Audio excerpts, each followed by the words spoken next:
होई परंती आमे सेही भଳି जने बरणी व्यक्ति को पाई करी मो अनुष्ठान साहित्य संसद गर्वित गुरु गौरव सम्मान रे भरतचंद्र सारे को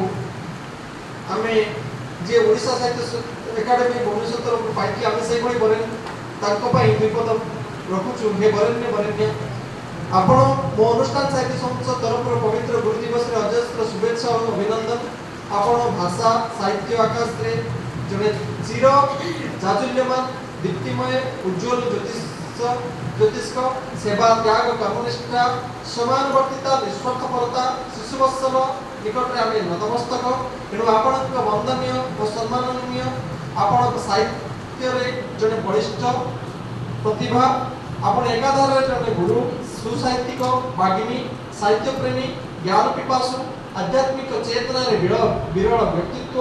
सामाजिक सेवा ओडिया भाषा साहित्य विकास प्रचार एवं प्रसार क्षेत्र रे आपणक उद्यम सदा प्रशंसनीय। आपण ओडिया संस्कृति परंपरा को भल पाउथुवा जने स्वच्छ सर्वमनीष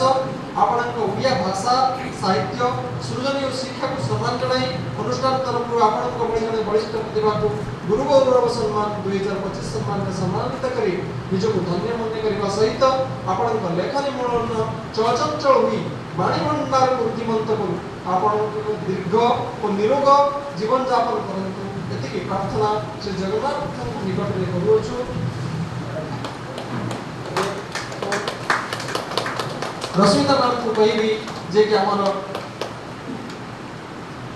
मुख्य वक्ता को सम्मिलित करबा पाई